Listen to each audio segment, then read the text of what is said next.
Shut up and sit down.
And sit down.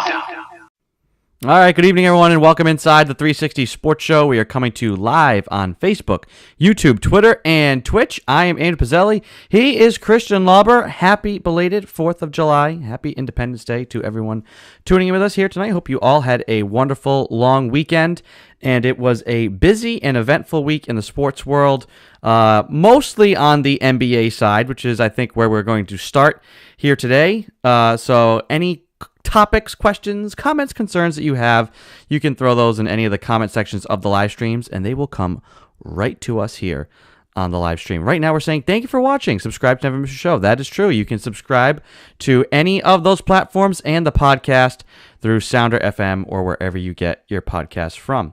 And you can go follow us at 360 Sports Show. So, without further ado, buying enough time for you, Christian, here to get on board. Where do you want to start with the NBA and free agency? There are a lot of different storylines and angles already. Where do you want to begin? I think we just start. I don't even know where we left when this all started, but Kevin Durant has requested a trade. That might have been last week. I don't even remember at this point. It's been like there's too much going on in this league all the time. So we'll start with the Kevin Durant stuff if you want to start there. Yeah, we might as well, because I think that's the biggest news of the offseason so far in terms of, a player that could potentially move. Now, we obviously have the trade, which we can get to with Rudy Gobert, but just starting with Kevin Durant, I mean, it's just what a failure by the Nets to get these two guys in here and just not make it work. Now, that's not really, I don't know, is it on Kevin Durant partially? I think so, because he went to Golden State, he dropped himself in a good situation, he left, and he wanted to join Kyrie, and this is going to be the next super team, the next best thing. And now here you are, and nobody's going to be on this team potentially. Now, I think if they already had a move lined up, they probably would have executed it already. I mean, they got TJ Warren today. Yeah. Who's played like 4 games the last 2 years. I don't know if they're going to try to keep Durant or what the story is there. But we'll find out pretty quick. I just think teams that could be interested, once again, he's going to drop himself in a great situation. Will it work? Who knows? But he wants Miami, Phoenix. Obviously, Boston is. It might not. He might not want Boston, but Boston could make a trade. I think they have the capital to do so if they wanted to. I am not of the mindset that I want Kevin Durant, but that could change. We'll see. I don't know, but I mean, just starting there. I mean, that's the biggest piece to move this offseason now. Surprisingly, it's not holding up other things, so that is also a good sign, because the Celtics did stuff, the Timberwolves obviously made a trade with the Jazz, and so on and so forth.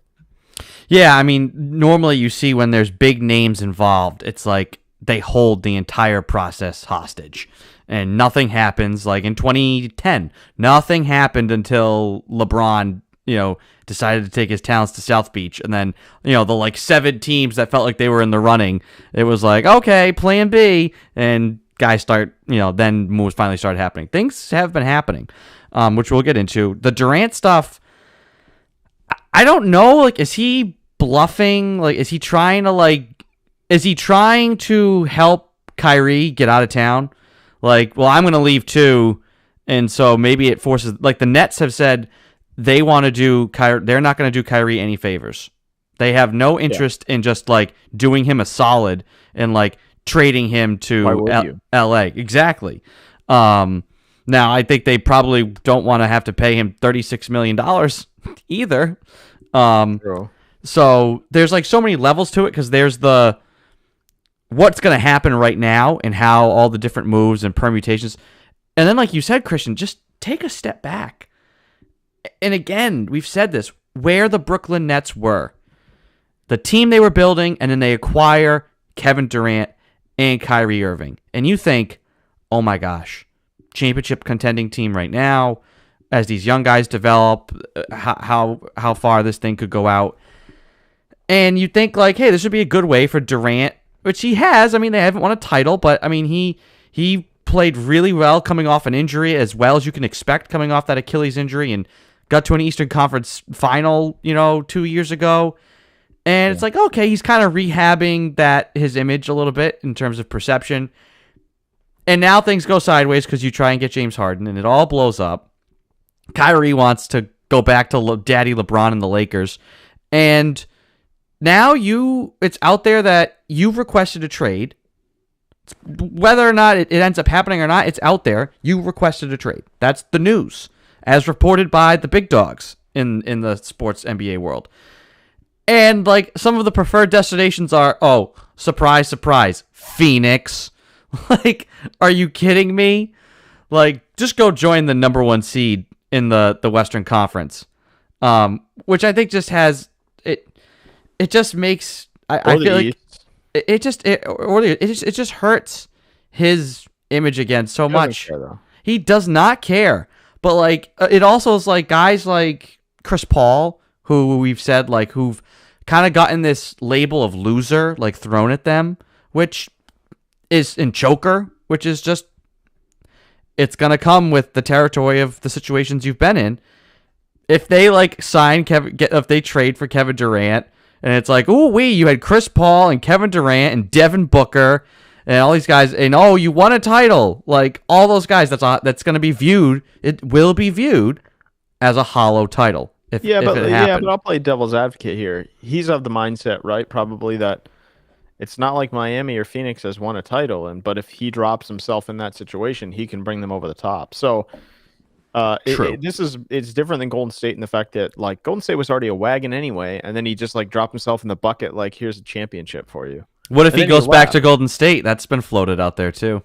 I'm not buying that one. I don't know how much water under the bridge with Draymond and all those guys over there. Like, I don't know. They proved they didn't need him this year, but it's like they made themselves likable again just to take Durant back and then like be unstoppable again for another 4 years. Yeah, I definitely don't think it's not possible. I'm not buying that one just yet. I could definitely see Miami or Phoenix, but the problem is the Nets are not just going to give Kevin Durant away. Oh no, it's going to look what it just took to trade away Rudy Gobert. Now the NBA trades don't always end up being fair, and you can't just always compare one trade to another because of the teams and whoever you're dealing with. But if you want to use that as a barometer, oh my God, the ransom's going to be high for Durant.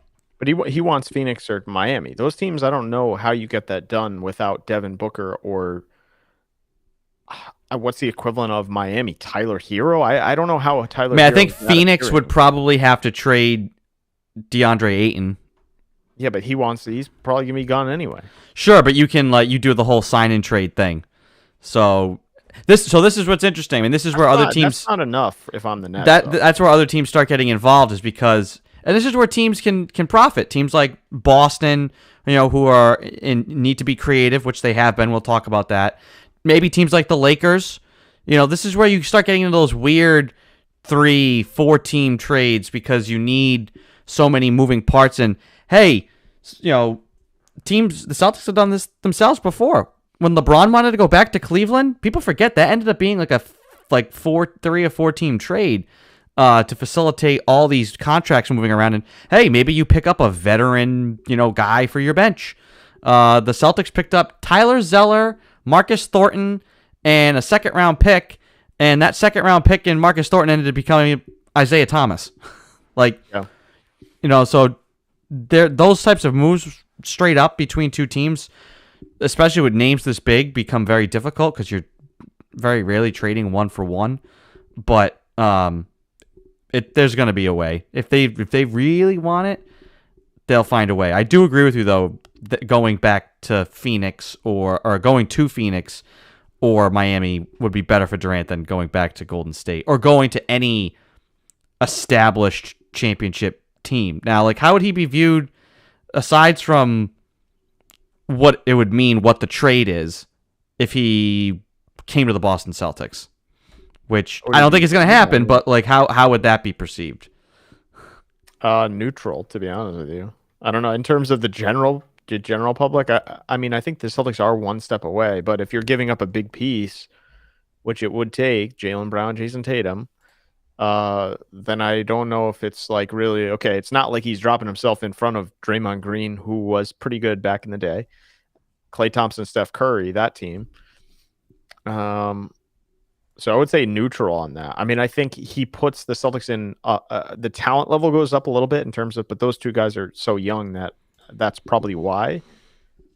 But from just like a Celtic standpoint alone, I don't need Kevin Durant on this team. I'll be honest. I think you're good where you are. I think the pieces that you even brought in again this offseason so far, and I don't think the Celtics are done. So I'm fine with what they're doing as is. They're surrounding their two young stars, and I think those two guys are early anyway in terms of peaking for an NBA title. You get back there again in the next 2 years, you might win it. So I'm not like panicking about, okay, well, the only way I'm trading Jaylen Brown is if he's straight up said to Brad Stevens, I don't want to sign here again, so get me out. So Durant, his contract still has like 4 total seasons on it. Do you think this, we've talked about this. This is like going on 3 years now. We've talked about this. But it's only gotten worse. You know, guys have these big deals, and it's like they get 2 years in, and I'm James Harden, I want out of Houston, and it goes on and on and on and on. But like now, like Durant just re-upped. I mean, do you think this is going to have an impact at the next CBA negotiations? Like, the owners are going to want to know, oh, I signed a guy to a 5-year contract? Like, he's going to play 5 years. There's going to have to be some sort of language. Like, if you're signing your second contract with a team, like if you've been with this team and you're signing a contract or an extension, like, it's untradeable. There's got to be some sort of stipulations to get these guys to, if the teams have to commit the money, so the players should commit their services. There's going to have to be a change here, right? Because I can't imagine executives are happy not knowing what the outlook of their teams is going to be if their best players just decide, even though they're on long-term deals, nah, I don't want to be here anymore, trade me. Like, there's got to be some sort of control going back the other way eventually. Yeah, I mean, I would hope so. I mean, the league is nuts. It's like, you know, you can play 30 seconds. You know, what did Durant play this year? I don't even know, 50 games. And then I feel like all these guys just pick their spots now. It's like, I want to be traded. I have a no trade clause, so I'm just going to pick seed 1 and seed 2 after I'm the 8th seed and I had a tough year. So I don't know. It's just kind of wild to me that this goes on as much as it does. Now you have guys on the other side that are like Bradley Beal, who will accept $400 million and be like mediocre to not in the playoffs, which is also wild. So there's like two extremes to it. There should be some middle ground. I think this is more, I feel like, to be honest, I feel it's in a better spot than it has been, though. With the exception of these two guys, there hasn't been that many stars moving. So like Steph Curry, Klay Thompson, Golden State, Brown, Tatum, Boston, that kind of thing, those twosomes. Same thing with Booker, CP3 now. With the exception of maybe Kawhi going to Toronto, wanting out of San Antonio, and now Durant and Kyrie both wanting out of New York. I feel like there hasn't been much of that. It's like one or two guys here and there. So it's spread out over the last guys that have done it is like Anthony Davis, now Durant, twice, I guess. James Harden did it. Westbrook did it. Yeah, I guess that's true. There's more than I thought, I guess. It's just it's. There's guys like Damian Lillard's wanted to, but the Trailblazers just didn't give in. I just don't know how you fix that. I guess the contract thing would work, but also like it's a star-driven league. If these guys want to go team up and win titles year after year, they're just gonna do it. So I don't know. I don't know how you fix it. Yeah. So I mean, you mentioned some of those guys there about the flip side guys staying. Here are some of the superstar contracts that were just paid out, and his numbers are ridiculous. So Ja Morant gets his extension, 5 years, $193 million. Devin Booker, 4 years, $224 million. Karl Anthony Towns, 4 years, $224 million. Bradley Beal staying with the Wizards. Now, again, this is where it gets nutty. Like, has he committed to the Wizards? Or did he just want to, like, hold their feet to the fire, get his bag, and then, like, at the trade deadline this year can be like, nah, I want to go play with Jason Tatum. You have to trade me. It can happen.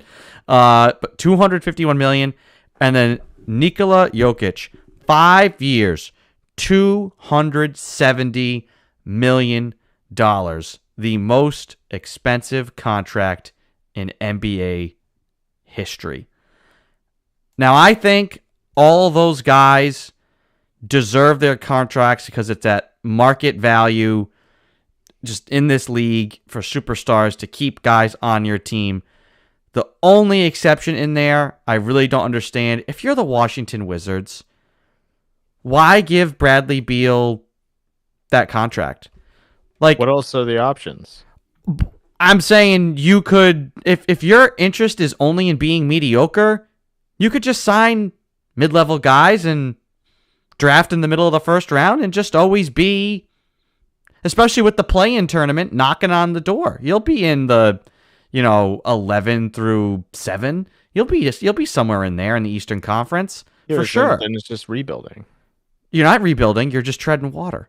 I'm saying, what do you care about? Like, are they trying to win a championship in DC? No, they're trying to be competitive. Maybe make a playoff game. Maybe if Bradley Beal stays healthy. Couldn't you rather off like not pay him that or offer him if he's just like I want to play in DC, I love DC, then be like, okay, then you're taking like $200 million, and then you could maybe put some parts around him. If he's just like, I want to be in DC, but only for $270 million, I'd be like, okay, see ya, and build another team again. Like, yeah, I mean, they brought in some guys. Like Dinwiddie was a good pickup for them. Now they traded him because they weren't in it, but I think they could get someone there. I just don't know what that looks like. Yeah, he's the only guy in there that I feel like from a team, like, is he worth that money? Yes, on the market, that's what these guys get. But like from a Wizards perspective, like, I have no idea what their direction is. Out of all those teams, those 5 teams, Nuggets, Wizards, Timberwolves, Suns, Grizzlies, the Wizards are the furthest away from being competitive. So, I don't know. I don't know why you'd pay that much if you're not in that competitive of a spot. But, what do I know? So, let's talk about, because the other thing, I mean, what's crazy is this free agency, but like the trades and stuff have become just as crazy. There still could be moves to be made and trades could happen. The biggest one was the Rudy Gobert one, which like Brian Windhorst was like all over like a day before it happened. What's going on in Utah? Did you see that? The whole thing? Yeah. It was kind of cringy. The whole First Take desk didn't know what to do. It's just Brian Windhorst going, but what's going on in Utah? And they're all like, are you going to tell us? I don't know, but what's going on there? You see, he was on top of it. This guy nailed it. And this. So what's happening in Utah? It's too funny. But yeah, he nailed it. I mean, now nothing's happened here with Donovan Mitchell, but I'm not sure if they said they didn't want to trade him. Yeah, they say that. I don't believe anything. You know who's in charge of making moves there, right? It's Danny Ainge. Well, yeah, do you but trust Danny Ainge? Unless the haul is really good, I'm not trading him either. I don't see the reason. No. Those two guys were never going to work out. Once the whole COVID thing, those two started to go sideways. We heard reports of it. Yeah. And now this has come to a head this year. So if I'm the Jazz, I'm not just throwing everything into the tank and just completely restarting again.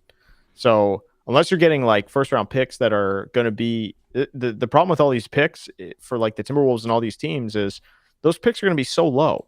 Like you're trading away a good player, and then your picks are going to be, you name it, Gershon Yabusele, someone like that. Like, especially for Danny Ainge out there. RJ Hunter. So that's the thing. So here's the trade: Rudy Gobert to the Timberwolves. That is all the Timberwolves get.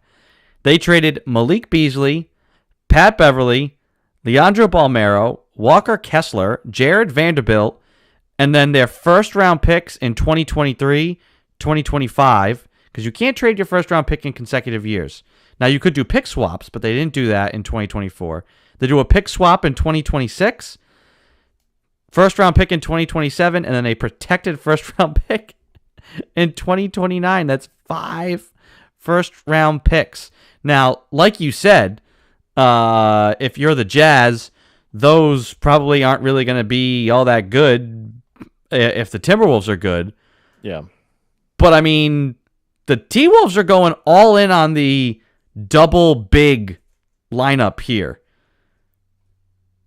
If it doesn't work, it's not going to last long, and the Jazz could be sitting there with lottery pick, lottery pick, lottery pick, lottery pick, lottery pick.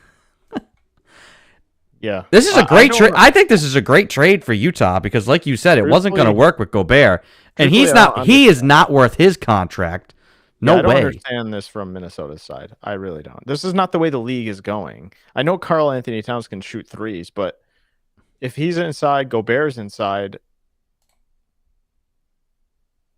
just put 5 guys around the perimeter and just shoot threes all day. You're never going to, who's going to go into the paint against that team? You're just going to have a team that shoots threes.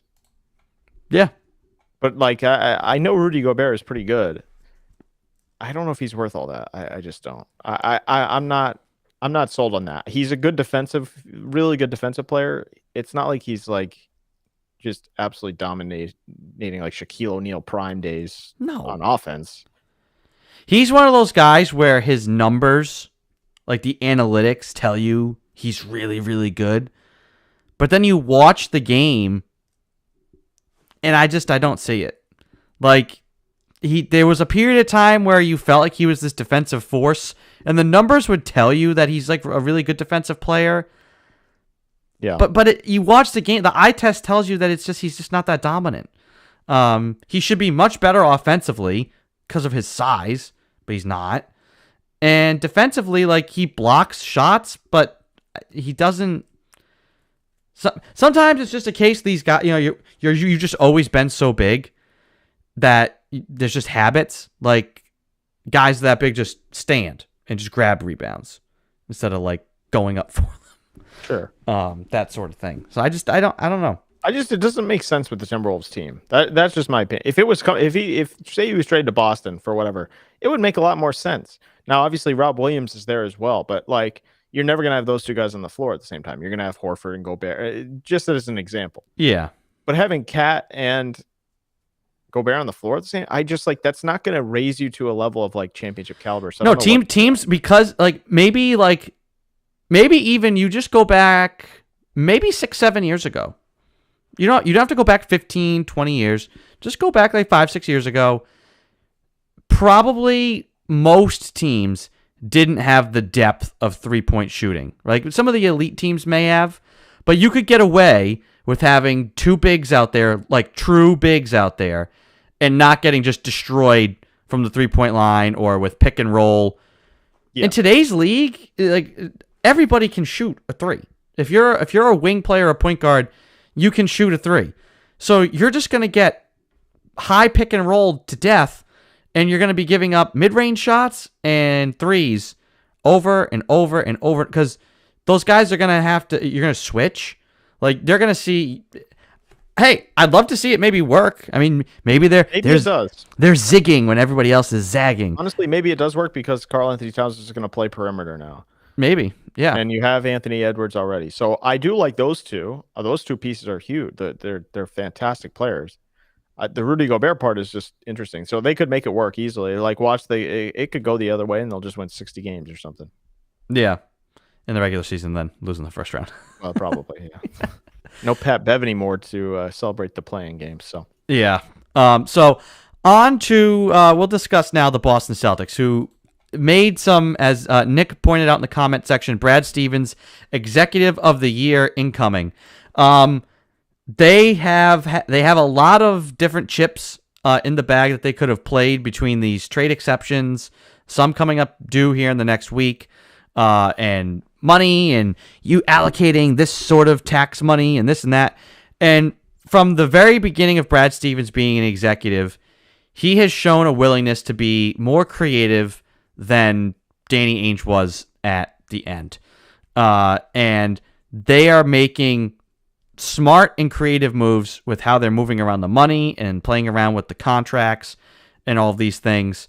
Once the dust settles here, we'll have to have Matt Murphy on to give us his whole breakdown of how it happened, because he'll be able to do it in many less words than I could, and probably in greater accuracy than I could right now, than either of us could. I'm not even going to try. So. But just know that Brad is being very shrewd and smart. They're and heavy so in the tax though, so I don't know how shrewd he's being. well, but hey, I mean, that's you still have to be creative. Be creative to go into the tax by like $40 million. Yeah, that's super creative. Better than being $100 million in. I would much rather be in the tax than not, though, if you're this team. Exactly. So I'm good with it. So the Celtics pick up, the big pickups right now, is Danilo Gallinari, who you signed after he cleared waivers. Is he official? Has to be, right? I mean, he was like tweeting out Boston Celtics stuff. Yeah, I didn't know that was official. Let's see. I mean, I think it's all but done.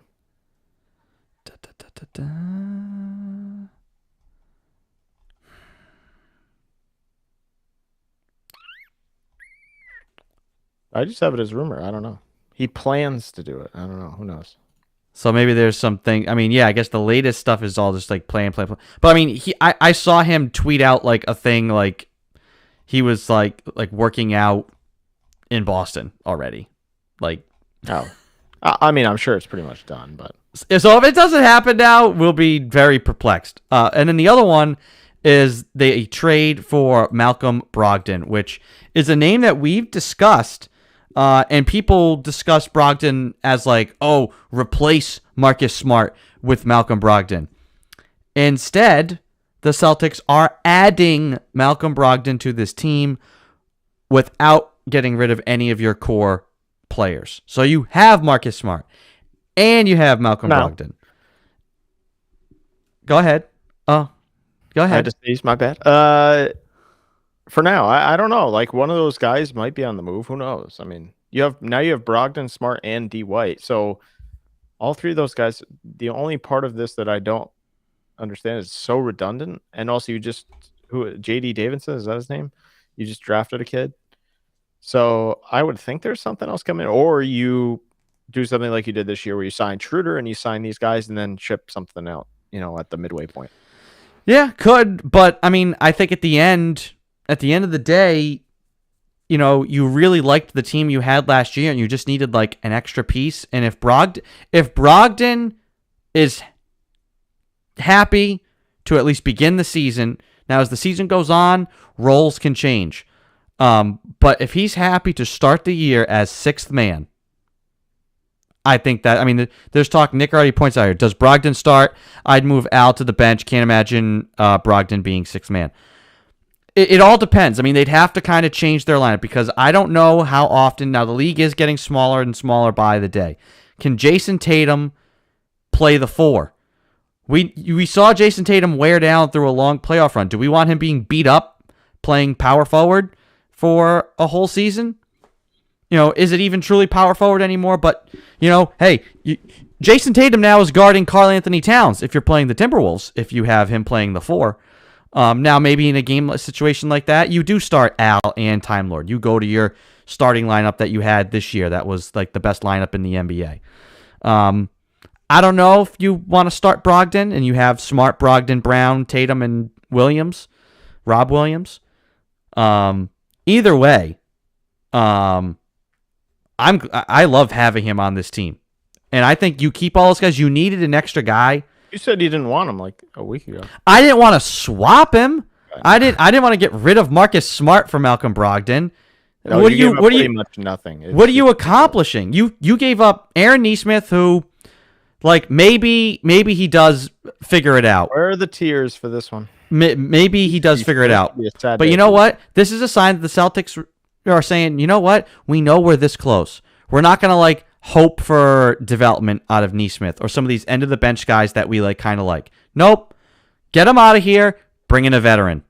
Like, I think they're going to add some like depth pieces. They're going to put themselves in position to be players at the trade deadline to add or to be on the buyout market. And what they're going to fill in with this roster is guys, you know, like I've said, 10, 11 through 16, so that you have some more experienced guys who can come in and play and give you minutes, and you're not worried like, oh, we're up 15 with 3 minutes to go. You put the young guys in and they choke up the ball 4 times in a row, and now you have to put the starters back in because it's a 6-point game with a minute to go. It's just going to be a case of too much, though. That's the only thing. If everybody buys in, I mean, I think Ime can do it. Like I said, if they go small, I don't know what Ime's preferences are going to be. I mean, they would go small to change game, go to small lineups throughout courses of games, but over the course of a year, you might have to change your whole system. And I don't know if that's going to work. But I love it. I think Brogdon adds that extra element.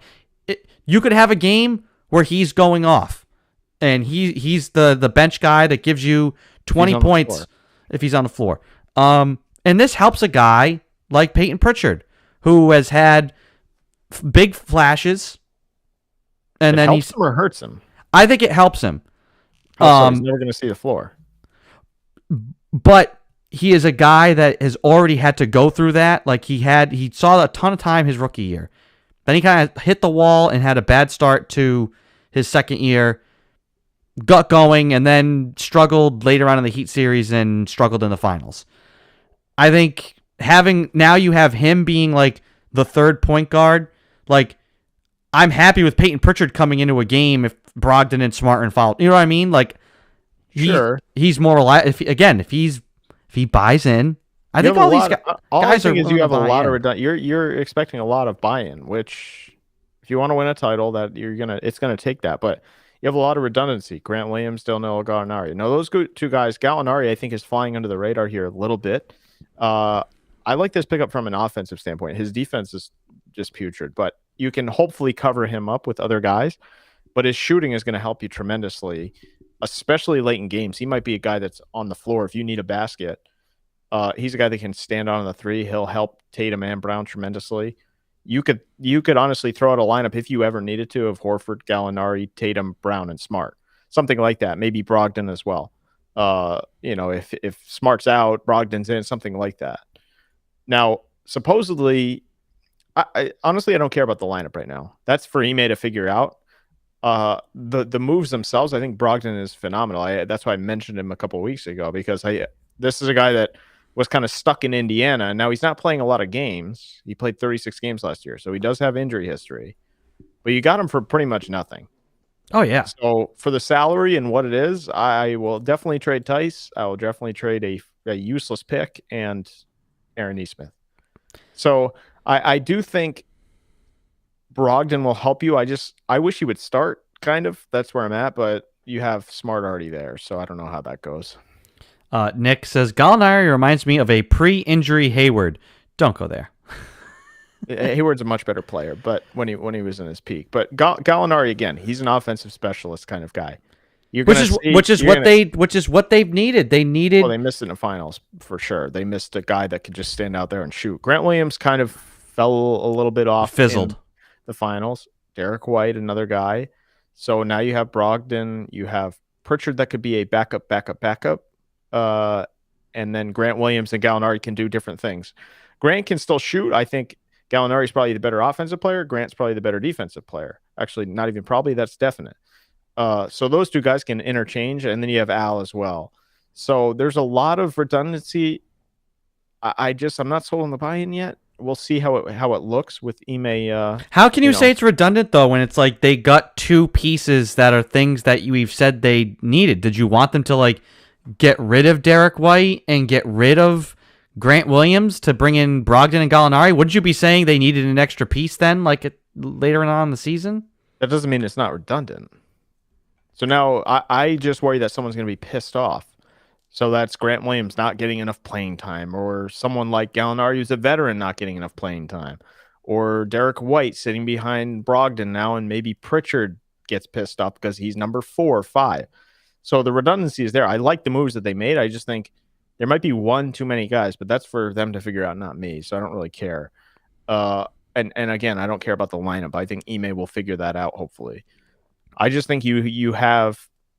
It's going to be interesting to see how he plays the lineups in these games, because I think there are times that you could take Smart off the floor. You could take maybe Al off the floor at the end of these games for a lineup like Brogdon, Brown, Tatum, Gallinari, Horford, something like that, where you need a couple of shooters. You need to get a stop here. Maybe Grant Williams comes. So there's going to be a lot of interchangeable parts here.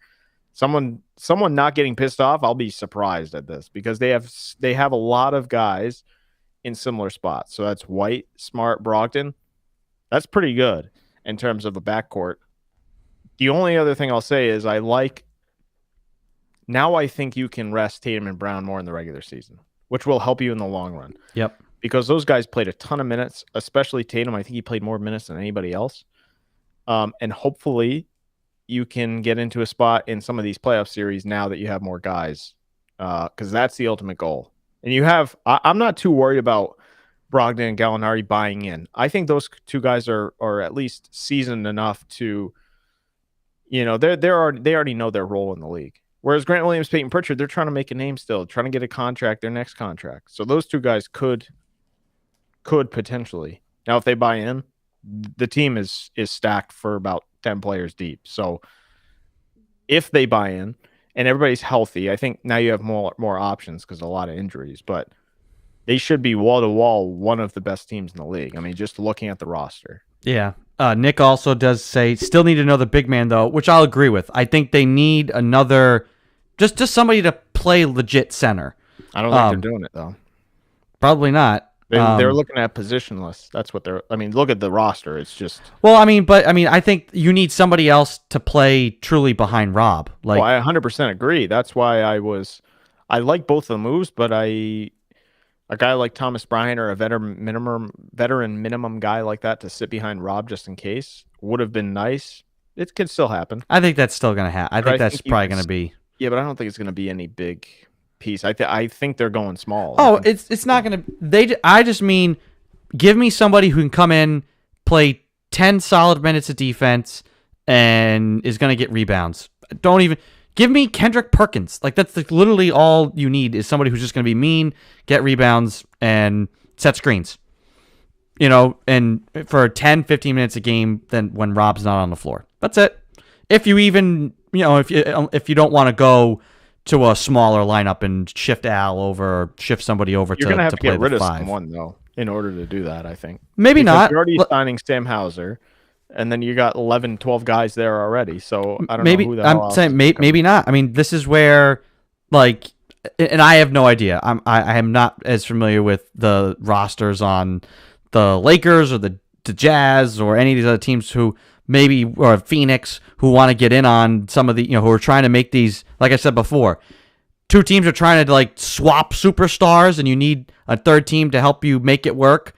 The Celtics could be one of these teams that winds up taking Patrick Bryant, one of these reserve, the Hawks are interested. I mean, I don't think John Collins is going to happen because that's too big of a, that would require many more pieces. But say they're trying to trade him to somewhere else and there's a team that's trying to dump a Dwayne Dedmon type, you know what I mean? Like, that's... Yeah, but who's going to... You have to have minutes for guys like that. No, you don't. Yes, you do. You don't have to. When is he ever going to play with Horford, Grant Williams, Gallinari, all these guys? All I'm saying is what they need is the break glass in case of emergency center. That's it. That's all I'm asking for. I know, but I'm just saying, when is that emergency guy gonna? I think you're looking at probably Horford and small lineups. That's what I'm saying. I would rather have when the big Rob guys, when right? Rob is not. Do you think Rob Williams is going to be ready to start the year and playing full minutes? Definitely not. Smart might not even be ready. Exactly. So they one that's you answered your question about redundancy. I mean, they're going to need these guys to start the year. But also like when Rob is healthy, like if you want to play, if you're not playing Horford at the 5 and you're playing him at the 4, who starts the year at center? No answers? Ask Brad Stevens. I have no idea what they're going to do. But That's what I'm saying. That's what I'm saying. They got it. There's you some. have to have a roster spot. You can't just sign a guy to play 2 minutes and start center for you. If he's a veteran who just is like, yay, I get to stay in the league. That's all I'm asking for. I'm asking for literally like 2013 Kendrick Perkins. That's it. But you have to put those minutes somewhere. You He can't doesn't- have a guy play 15 minutes if there's not a spot on the floor for him. You can't have 6 guys on the floor. I'm saying maximum, like at an absolute 3 minutes? maximum. Yeah, it could be 3 minutes. It could be like, I mean, Daniel Daniel Tice Theis. didn't play for most of the finals. I'm saying give me somebody who can beat Daniel Tice, but is just a bigger. I mean, Daniel Tice was 6'9". I like Daniel Tice. He had versatility to him, but at the end of the day, he became a liability for this team on the defensive side of the floor. So all I want is give me veteran minimum big man who might not even play, but when you need him, you can stick him in there and it's not Swiss cheese on defense. That's it. Paying a guy like $1 million. Do we need to go back? Do we need to go back to the list of centers right now who are free agents? Thomas Bryant. Sure. You got to know. They don't have I don't even know who. Do they have roster spots right now? Let's see. They got a couple two-way guys, obviously. But Sam Hauser's going to be on the roster. JD, I assume this Davidson kid who they just drafted is not going to get cut. Cornette they just signed, so here's your big man. There you go. Luke Cornette is your guy. I mean, I guess, but Him in his combat boots. I mean, that's your guy. I mean, there's no other way that they could fit another guy unless something goes out. so I guess that's where I'm surprised that I mean, maybe it is going to be Cornet. I forgot that they had signed him to a contract, which I'm kind of surprised by. Like I would have wanted. I mean, unless they're expecting this big defensive jump out of him. Unless they're getting all these pieces to go get Kevin Durant. Yeah, we're gonna trade the hell knows? Sam Hauser, Luke Cornette, No, the guys on the roster. Stauskas. Oh no, Stauskas Derek already White, went. Derek White. You're going to trade Derek White, Brogdon, Smart, 3 first rounders, and then, name a guy. For Kyrie Irving. Yeah, plot twist. Goodness. All right. Any other NBA or Celtics related thoughts here before we I love how we just went move through on. all that banter, and Luke Cornette is the guy, and you forgot about Luke Cornette. I can't believe you forgot about Luke Cornette. The murder Cornette. I forgot. I just assumed He's a stud. I just assumed that they weren't going to retain him. I just saw him as a guy that they would just like let walk. Well, he's tall and he's cheap, so Well, again, that's all. But like, I don't look at him as like a defensive guy. I want that. Give me that, but the defensive is that guy. your starting center right there, Luke Cornette. No, he's my third center. I Give think me. Al plays at the 5 probably to start the year. That's what I think. If the roster stays the way it does, I think he's playing the 5. Yeah, and probably you are starting. Well, no Marcus Smart. So if Smart's not ready, it's like what, Brogdon, Brown, or do you start Derek White? Like this is where it gets like it gets crazy. So You probably start White because who knows? I don't even know if Brogdon. I don't know what his situation is. Is he going to be ready to start the year? So you probably have White, Brown, Tatum. it's good you have Peyton Pritchard, huh? Yeah, we'll see. See if he gets pissed off. I've talked you around into having this like 3-point I'm guards fine here. with Peyton Pritchard. I like Peyton Pritchard, but I just worry he's going to be pissed off by Christmas because he's not getting enough minutes, and he wants. I'm not going to blame him. He wants a contract. He wants to play in the league. That's what he said after his the season-ending exit. He wants to gain minutes, gain trust. There's 5 guys in front of you. You're not going to gain any trust. I'm sorry. I think if the team's winning, I mean, now if you're not playing any minutes at all, But I think they're going to need these guys to give them, like you said, I do. Jalen and Jason can't be playing playoff level minutes for a whole regular season. I mean, they did it. Ime will play 1 to 12 if he has to throughout the regular season to save those two guys. Because I think this year, that really wore on them at the end. Yeah, they had to play 7 guys though. Basically, since January, they only played like a 7-man rotation. That gets tiring. Yeah, night after night after night. So, any final thoughts here, Christian, on the NBA stuff? I think those were the big ones. I honestly just waiting for what the hell's going to go on with Kyrie and Kevin Durant. We haven't really mentioned Kyrie all that. Yeah, much. we don't have to.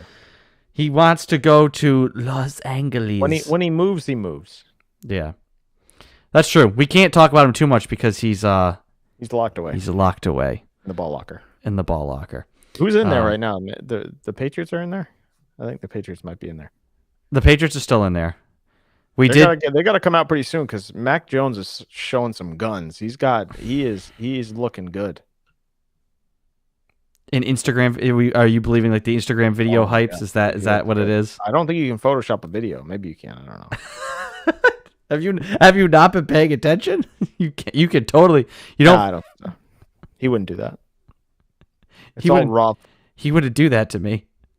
Like Tom Brady, totally playing catch with himself and throwing a ball to the moon. I mean, all I'm saying is I think they're coming out soon because I think the coaching staff blows, but I think the quarterback might have a good year. That's what I'm saying. We'll find out. They're staying in there until training camp, until we have something legitimate to pick at and look at.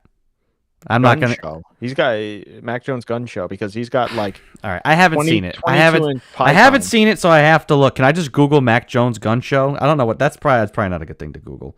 Something weird is gonna pop up. Let's just look Mac Jones.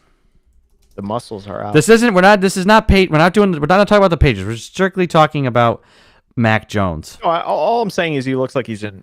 All right, hold on. He looks like he's on an NFL regimen now. That's what I'll say. Chrome tab.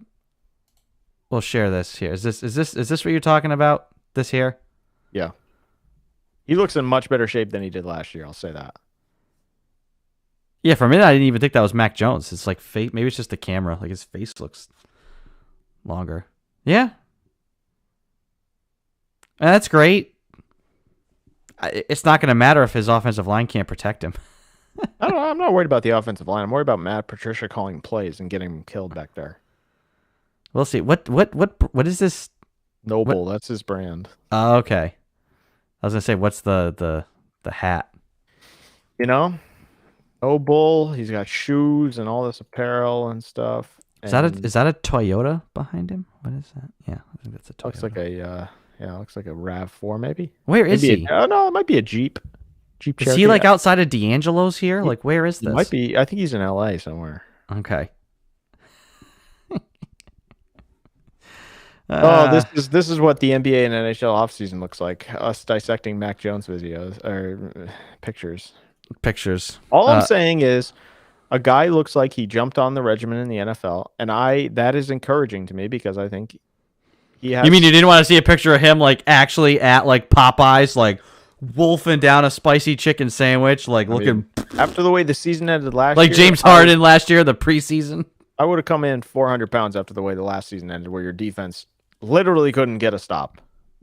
So, kudos to him. All right, he's a better man than me. We're going to transition here, and we're going to do so with Hot and Not.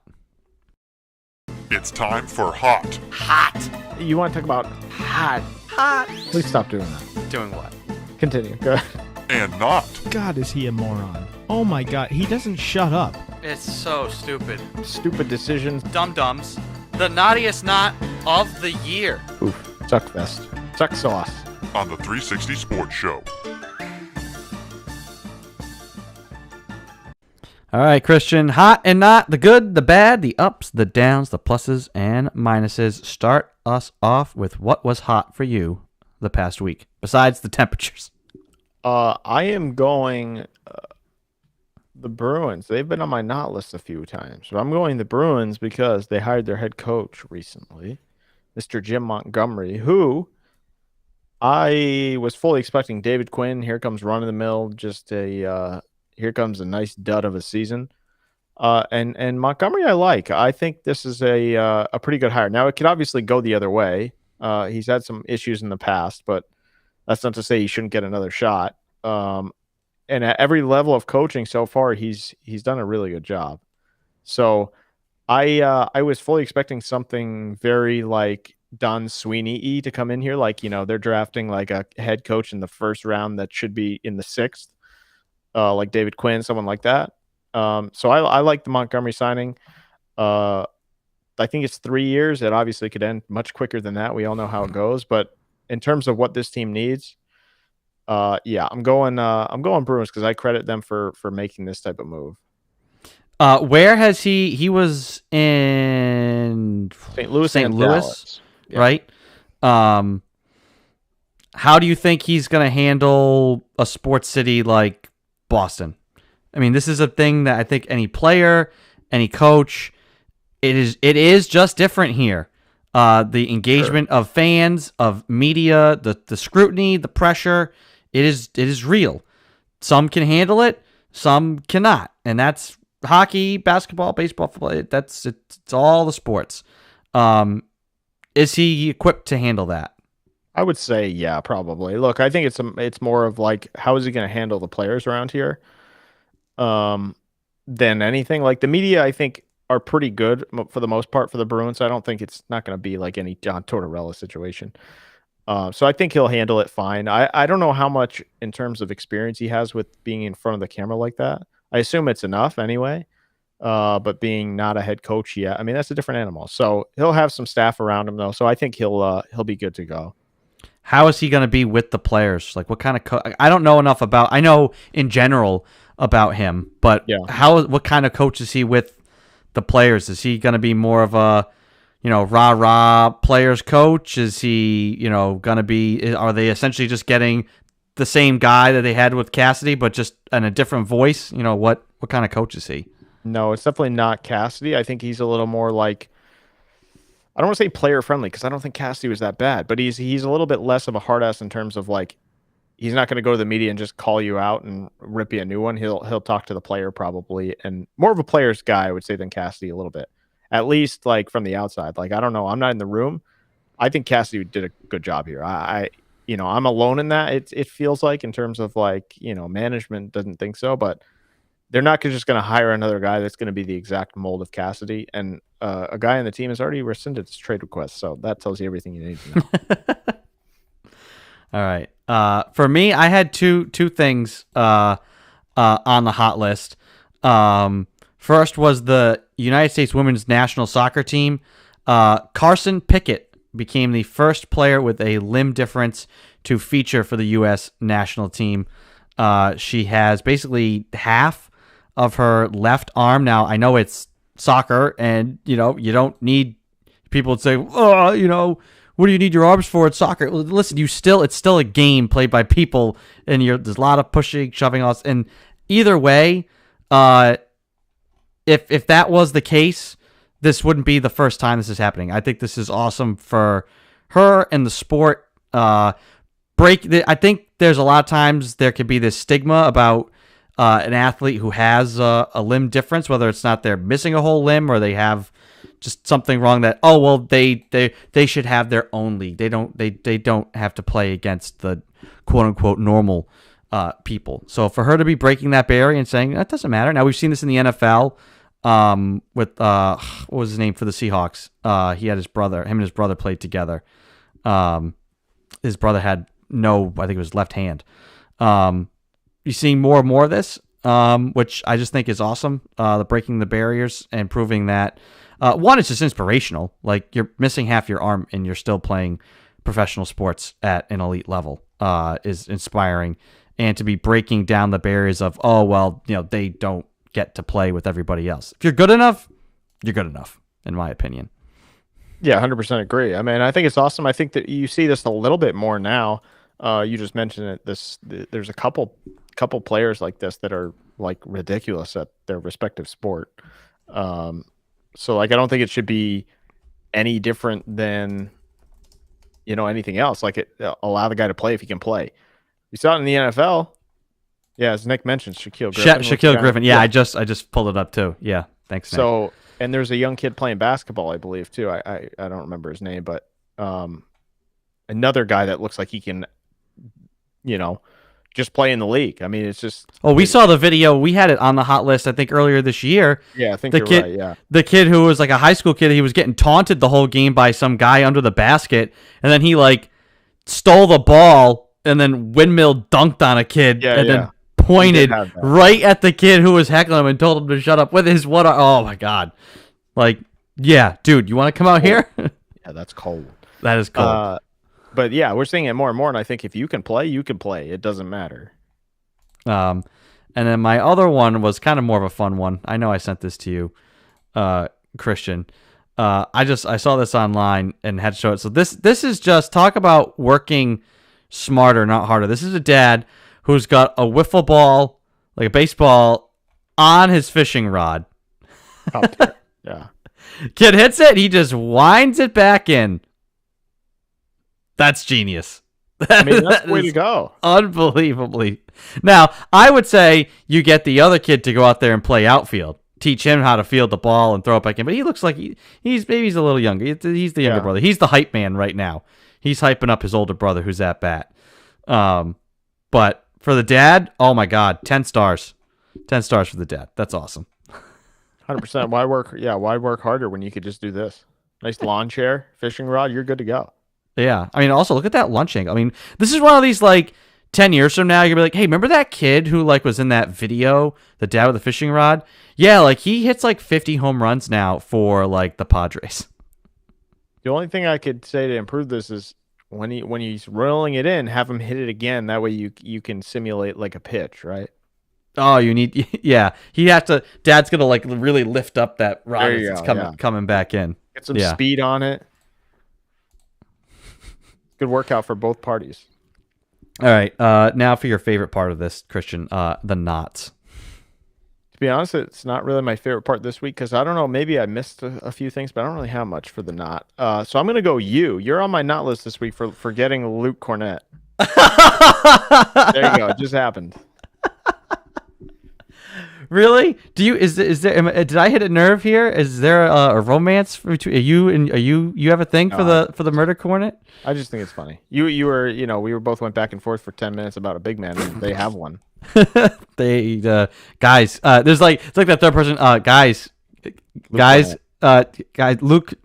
Okay, I'll just wait for them to stop. Okay. Right. I will say, eventually. I'll go Jake DeBrusk. How about that? Because he rescinded his trade request. So the problem was now confirmed that it was Bruce Cassidy. That was the problem for Jake DeBrusk. Not that he wasn't really playing on the first line. It was Bruce Cassidy, I guess. So, did the Bruins fire Bruce Cassidy simply because they didn't want to have to trade Jake DeBrusk? They wanted to keep him. There had to have been more. And not have just totally wasted that entire draft. Yeah, I would say the possibility that happened is pretty strong. But I think it's more than Jake DeBrusk. I think they just wanted a guy that's. I think that Don Sweeney thinks that he drafted talent. It turns out he didn't, but he thinks he did. So now the coach is going to get the most out of those players. Stupid. Any more knots? That's it. Short list. That's it. That's all I got. We already talked about this at length, but I had to put Kevin Durant on there only because, like, dude, what else do you want? Like, you were a superstar in Oklahoma City. You made it to a finals. You had a great chance at getting back. You're up 3-1 against the Warriors. You lose to them. They go, lose a title, but they've already won before. You go join them. You win 2 titles. Yay, whippy, woo! Then you go where you want to go. You go to Brooklyn. You get your boy Kyrie. You have this young team around you. No, it's not good enough. We want to trade all this whole team and bring in James Harden. So me, Kyrie, and James Harden can play together. That lasted all of 4 months. Or it lasted, well, it probably in totality, maybe there was 4 good months in there somewhere in the last 2 years. Because I'm forgetting the year in between because COVID makes things crazy. And now you trade James Harden because it wasn't working. you got the team even more. And now, like, obviously Kyrie's gone up and down with all of his things, and he opts into his money, but he wants to go to LA, and now, like, you want to leave the Nets. Like, the Nets have been making moves to try and, like, keep Durant there, like, acting like those guys are still going to be here, but knowing that they probably won't be, and he's requested a trade. Like, dude, what do you want? You just want it easy all the time? You just want to be gifted a championship? Like, what? You got your money. You've won rings. You can tell people, shut up, I've won 2 rings. Are they going to say they were worthless or meaningless? Sure. You're not going to help that by going out and winning more meaningless championships in the eyes of people. Yep. What do you want? Like, you're going to get paid a boatload of money. You're going to be on a good team in Brooklyn. Like, yeah, maybe get Kyrie out of there. And, like, you have a chance to, like, still really build something there. And you just want to go, what, to an established team again? Go to Phoenix. Go to Miami. Why? It bothers me. For a guy that, if he didn't care, if he was just like, I don't care, maybe I wouldn't, but he like gets really annoyed at the perception that's made of him. It's like, you've done it to yourself, dude. Like, same with Kyrie. It's like, you literally, like, look in the mirror. You want to help that perception by going and bandwagoning to another championship team? You're just proving all of those people's points. And I think he's an amazing player. I still think he's a top 10 player at his age, and given the mileage and the injury that he went through, I still think he's one of the top 10, maybe even top 7 best players in the world. But the guy is insufferable if he really forces his way out of what is still a good situation in Brooklyn, a team that's done nothing but everything you've wanted, get the players you wanted, give the money you wanted, manage the team the way you wanted. And you're just going to do them dirty like that and say, nah, I want to go to, like, Phoenix.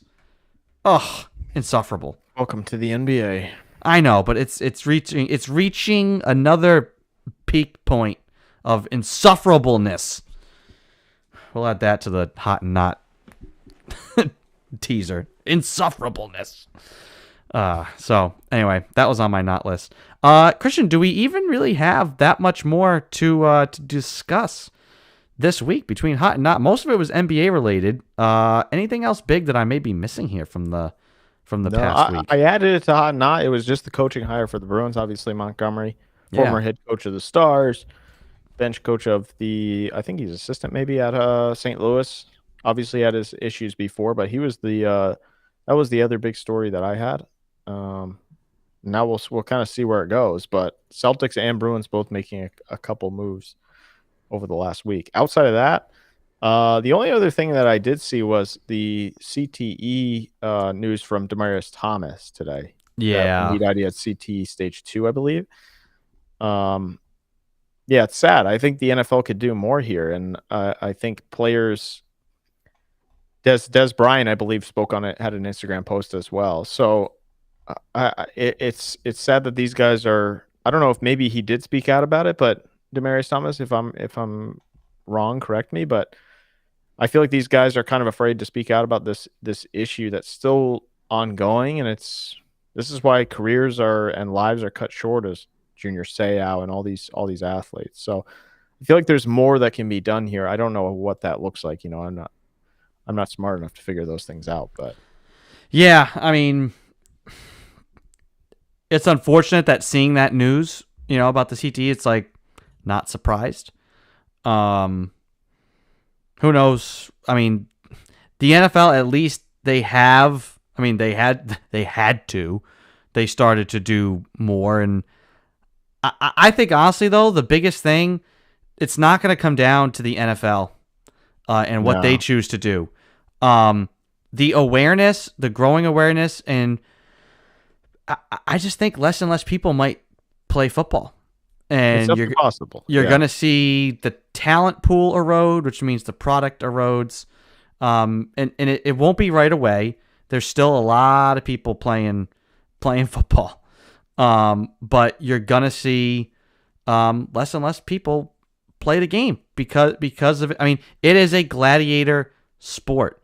And maybe you already see it at the youth levels where, you know, you either play, they have like quote unquote like speed football, or I forget if that's to say the word, you know, it's like only 7 guys, you know, or you teach tackling a different way. I don't think you're going to have strict 2-hand touch, but there's a lot of flag football instead of, I mean, there's all these different little experiments that are going on to try and make the create a safer game. I'll guarantee you in 50 years, NFL football will look nothing like what it looks like now, and especially what it looked like in, you know, the 1960s. Even 20 years ago or 10, 12 years ago. Yeah, the 90s and the early 2000s. I just think there's going to come a point where the game as a financial product is going to want to stay viable, and the rules and the way the game's played will just change. Well, if you're a parent, right, and your kid is an athlete, quote unquote athlete, how many parents are going to say, don't go football, do baseball, basketball, something like that? There's some contact, but it's not nearly the contact that even the NHL is kind of the icing rule and things like that. So obviously the NHL and the NFL are the two bigger ones, but if you have a kid that wants to play soccer, baseball, football, I mean, which ones are you going to choose? You know, especially as a high level athlete, how many times do we hear like, oh, well, this guy chose to play, you know, football instead of baseball? I wonder if it'll go the other way eventually. Yeah. And don't get me wrong, I think football as a game is amazing and can teach all the benefits of the different sports. Football teaches a lot of the same, if not different and better lessons. I mean, it takes a team, right? Basketball is a team sport. Sometimes. Football is 100% a team sport. It's very unique that no one guy can do it completely alone. It takes 11 guys on a team, and coaching matters, strategy matters. That's why even like the worst football team's stadium is packed and the fans pay attention year in and year out because it's just an entertaining product. Yeah, There's just so much I think it's to pick apart. As important as anything, though, as like, if you know kind of what you're getting into as a football player, like you didn't really know 20 years ago. Now you do. I mean, I didn't know. Exactly, Lord, I mean, yeah. just from playing high school football. I don't know. Yeah, but now these guys should know, and you're going to see guys pick and choose if they want to play the sport. Obviously, that's their prerogative. I'm not going to judge them either way. Like if you're a high level football player, but you think time to wrap it, time to call it a career, like 2 years in, because this is why NFL careers are average like 4 years, not even, because these are the things that go on. Unfortunately, it takes a guy like this having this done to like bring it back up again. But it's definitely, maybe now that it's more aware, maybe it is on the athletes to say, well, I have to assume the risk here of possibly having this, unfortunately. Now, what can the NFL do? I think they could do something, but what that looks like, who knows? Yeah. So we'll see. I mean, whether or not it's rule changes, whether or not it's just less people playing the game. I definitely do think that the future of football is murky, and as it exists currently. And obviously, we'll get to discuss those changes, 40 years from now on episode 9071 of the 360 Sports Show. You never know. You never know. So unless there are any other questions or comments from our live listeners right now, that is going to do it. So thank you, everybody, for tuning in live here tonight on a Tuesday night to the live edition of the show. If you missed it, you can go back and rewatch the entire show on any of our live platforms, Facebook, YouTube, Twitter, and Twitch. Follow us and subscribe on those platforms to never miss a show. And you can always take us on the go with the podcast version of the show through Sounder FM or wherever you get your podcasts from. So for Christian Lauber, I'm Andrew Pizzelli. Have a good night, everybody.